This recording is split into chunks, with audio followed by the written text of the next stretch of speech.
Hi there, I'm Anna. My life took a sharp turn 5 years into my marriage with Paul. We were your average couple. I was a teacher. He was a manager at an energy company. Life was pretty straightforward. Then his dad passed away, leaving his mom, Elaine, all alone in their family house. It was then that Paul dropped the bombshell. "Anna, we need to talk," Paul said abruptly one night, his tone serious enough to make me pause mid-scroll on my phone. I looked up. "What's up?" "Everything okay." He took a deep breath. "It's about Mom.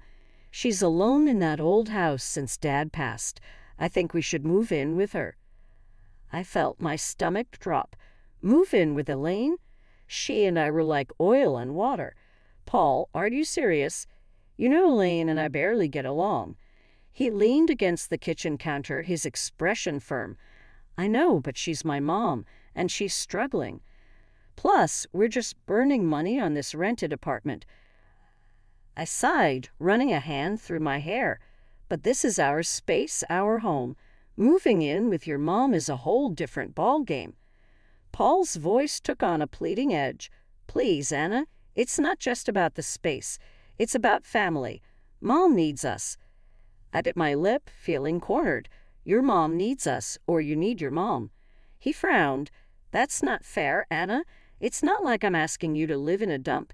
It's a huge house with plenty of room for all of us." I crossed my arms, feeling the tension rise. "And what about our life here? Just uproot everything because Elaine snaps her fingers?" Paul's tone hardened. "It's not like that, and you know it. I'm thinking about what's best for everyone." I shot back. "Everyone, or just Elaine?" He threw his hands up in frustration. "Damn it, Anna, can't you just try to see the bigger picture here?"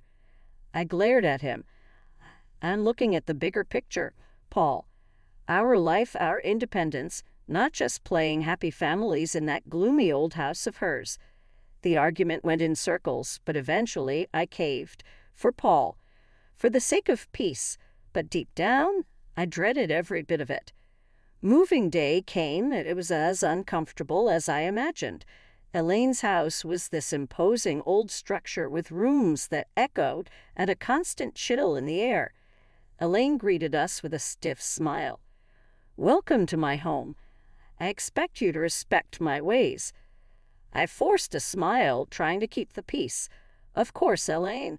We appreciate you letting us stay." But living with Elaine was like living with a hawk. She had a comment for everything. "Don't put the dishes away like that, or you're overwatering the plants." It was relentless.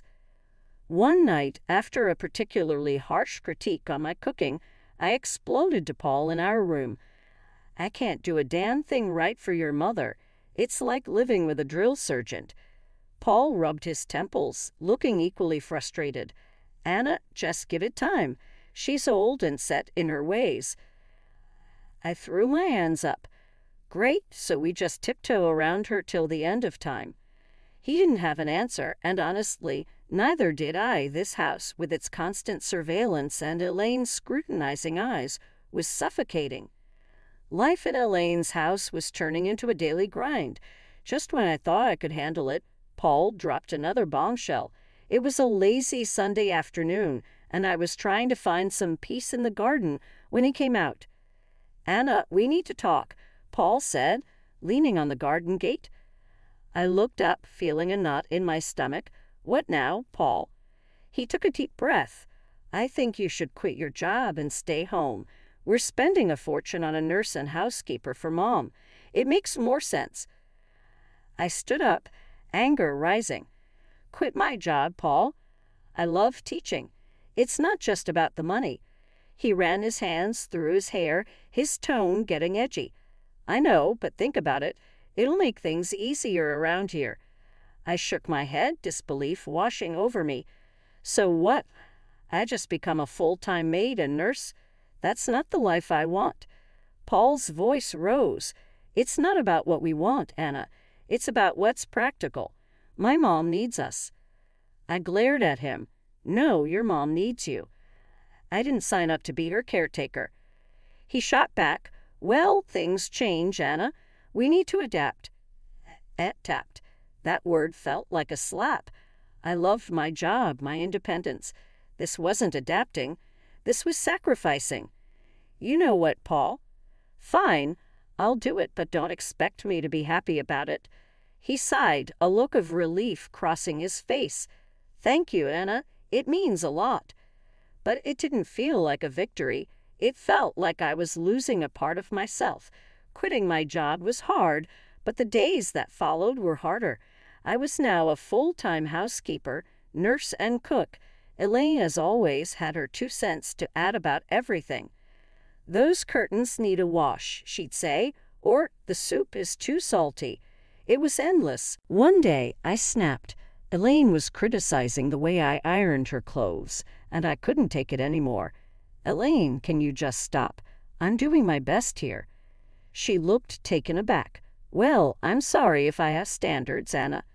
I threw the iron down, my voice shaking with frustration. I'm not your servant, Elaine. I'm your son's wife. I'm here trying to help, and all you do is criticize me. There was a moment of tense silence, and then Elaine's expression softened slightly. I know you're trying, Anna. I'm just used to things a certain way. I sighed, feeling the tension drain out of me. I know, Elaine, but I'm not you. I have my way of doing things. From that day on, things were slightly better. Elaine toned down her criticisms, and I tried to accommodate her quirks. It was a fragile truce, but it was better than the constant battles. As time dragged on in Elaine's house, the atmosphere grew tenser, almost suffocating. Paul's behavior became increasingly distant and elusive. He was always late from work, and when he was home, he might as well have been invisible, holed up in the spare room like it was his sanctuary. One evening, unable to bear the silence and distance anymore, I cornered him in the kitchen. Paul, what's going on with you? You're hardly here, and when you are, it's like you're not even my husband anymore. He avoided eye contact, stirring his coffee absent-mindedly. Work's a nightmare right now, Anna. Just piles of stress. I leaned back against the counter, my arms folded. I get stress, Paul, but this feels like you're shutting me out. You're here, but you're not really here. He exhaled heavily, his gaze still fixed on his coffee. I don't know what you want me to say, Anna. I'm just really tied up with stuff. I wanted to believe him, to understand, but something inside me screamed that there was more to it. Then there was Lucy, Paul's sister, who made it her mission to add to the tension. Each visit from her was a trial. She'd look around the house with a sneer and quip, still stuck in this old dump pot. I usually bit my tongue, but one day her taunts hit a nerve. Not all of us have the luxury to mooch off others, Lucy. I shot back. She just cackled, her voice grating on my nerves. Oh, look at you, playing the martyr in a haunted house. Pathetic. I clenched my jaw, holding back a barrage of words. Paul, ever the silent bystander, offered no defense.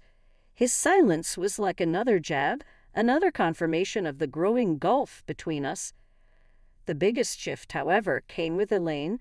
One day she called for Lucy, her voice frail and desperate. Lucy, I need help with a bath. I can't manage on my own anymore. Lucy's response was cold and cutting. Help yourself, Mom. I'm not your caretaker.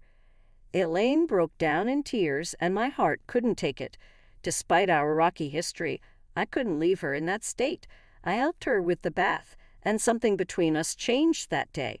Elaine started to warm up to me, treating me less like an intruder and more like a daughter.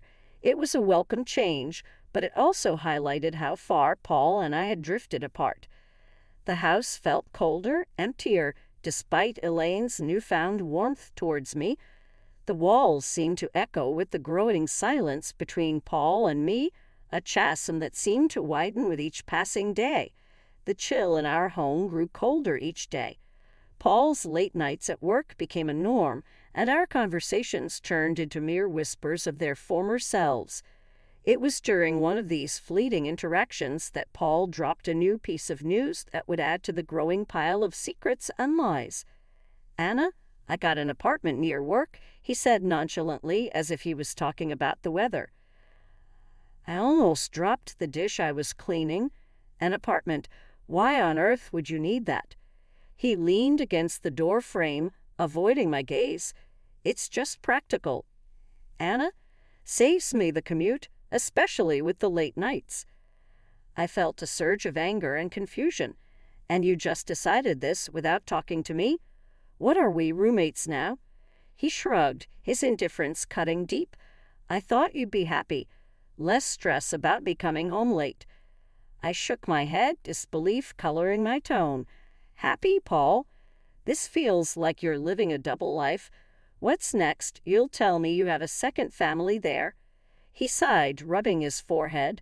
"Don't be dramatic, Anna. It's not like that." I wanted to push further, to break through his nonchalant facade, but I knew it was futile. The conversation ended there, as did many of our conversations those days.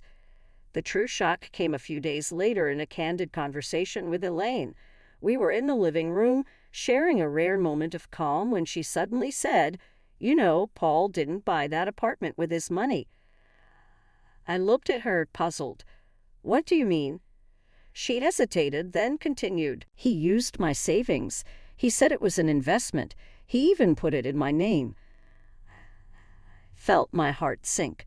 "He's been using your money, and you're okay with this?" Elaine shrugged, a sad look in her eyes. "I couldn't say no. He's my son, but I thought you should know." I was speechless. Paul's secret apartment was one thing, but using his mother's savings under the guise of an investment, it felt like the man I married was slipping away, replaced by this stranger with secrets and lies. A few days later, I confronted Paul about it. "Paul, why didn't you tell me the apartment was bought with your mom's money?" He was unapologetic, almost defiant. "Because I knew you'd react like this. It's an investment, Anna. It's not a big deal." I couldn't believe his audacity. "Not a big deal? You're gambling with your mom's savings and keeping it from me. What else are you hiding?" He turned away, ending the conversation with a dismissive wave.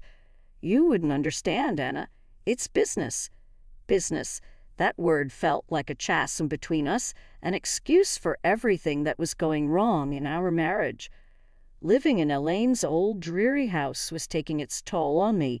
The walls, once probably vibrant, now echoed a somber tone, and every creaking floorboard seemed to whisper secrets.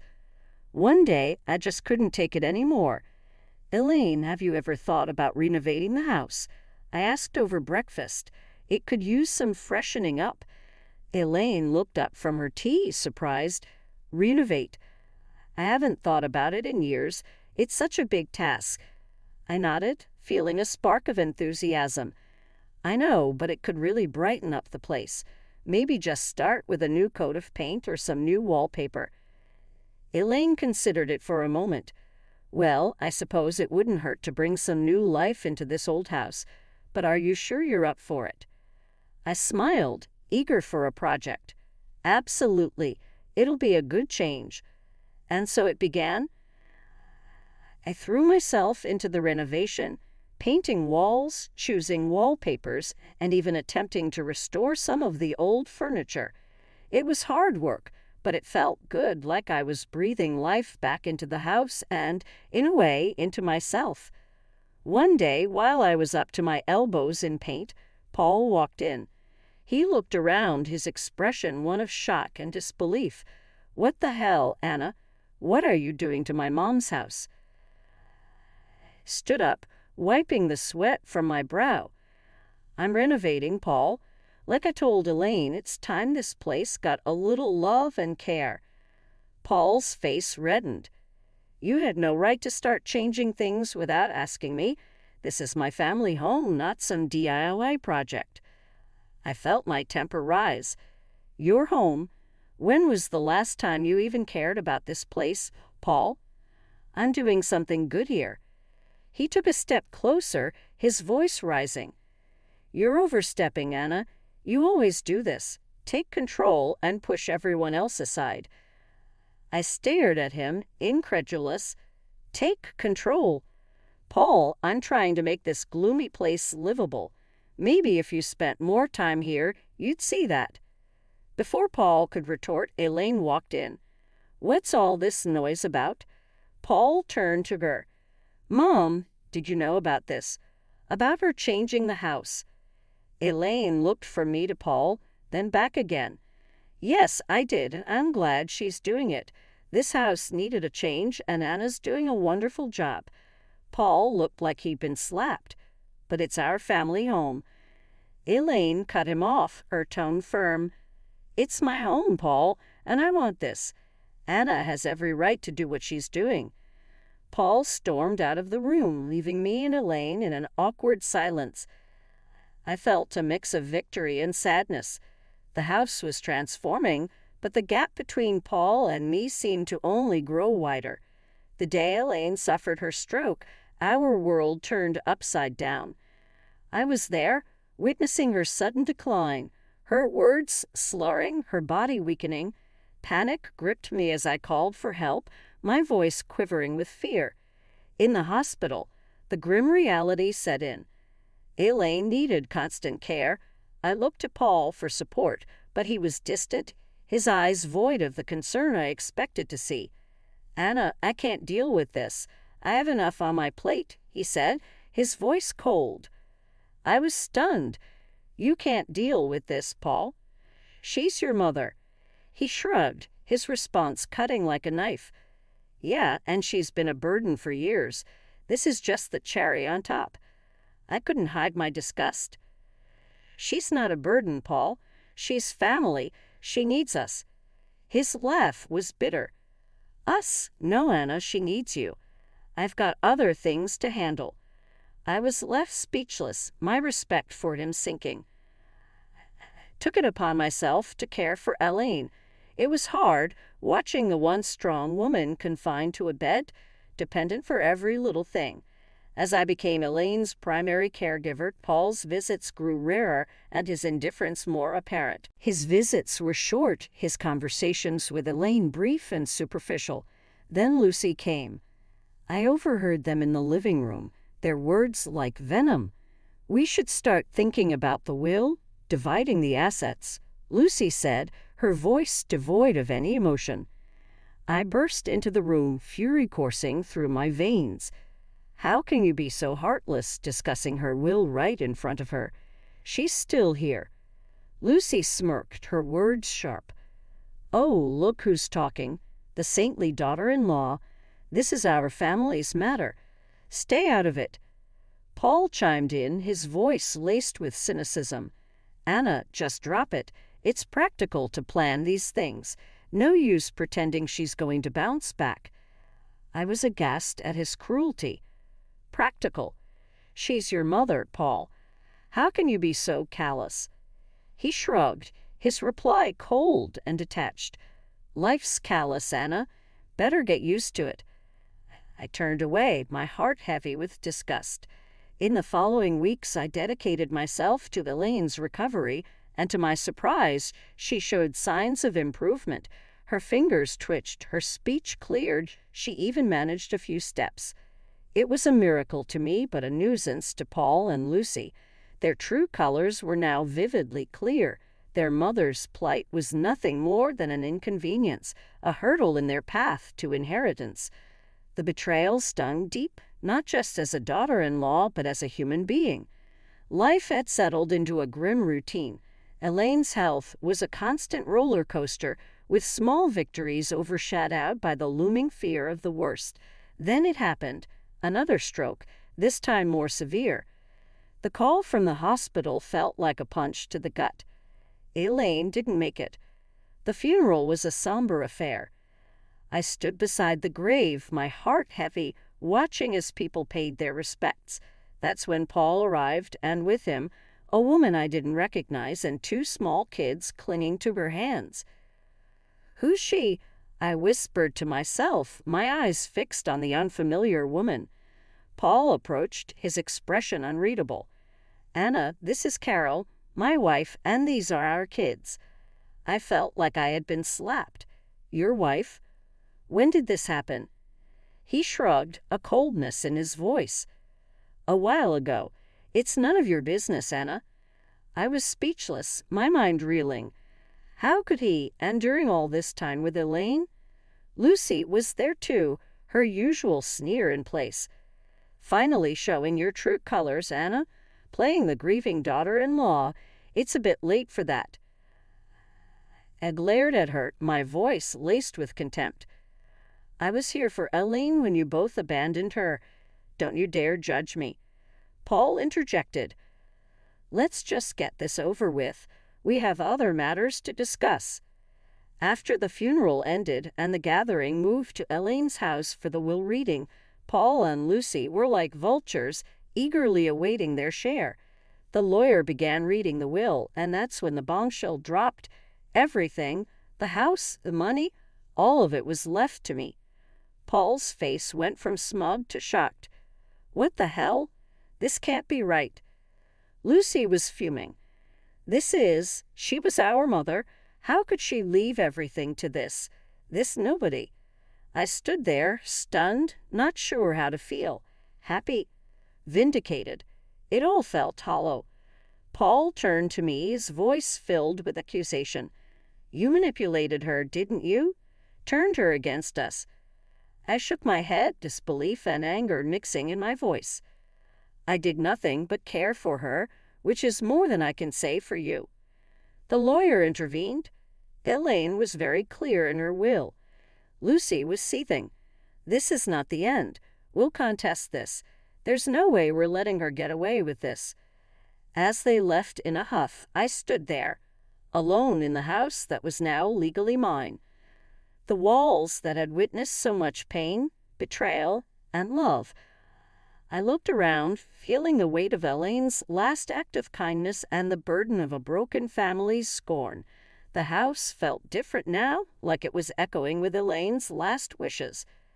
I was sitting there, holding the will, still trying to get my head around everything. Elaine had left it all to me, and Paul and Lucy were raging mad about it. They came back the next day, all fired up. You really think you can just take everything? Paul burst out as soon as he stepped in. I looked up, tired but standing my ground. Elaine decided this, Paul. It was her choice. Lucy was red in the face, yelling, You tricked a sick old lady. We won't let you get away with this. I stood up, fed up with their nonsense. Tricked. I was there for her, unlike you two. She chose to leave it to me. Paul was fuming. So you think you've beaten us? You think you can just snatch everything away? I let out a heavy sigh. I didn't snatch anything, Paul. Elaine gave it to me because she knew I actually cared. Their yelling didn't stop, but it was just noise against the truth I knew. I was there for Elaine when they weren't. The lawyer showed up with a video Elaine had made. Her voice filled the room, and she said it clear as day. I left everything to Anna because she was like the daughter I never had. She was there when my own kids weren't.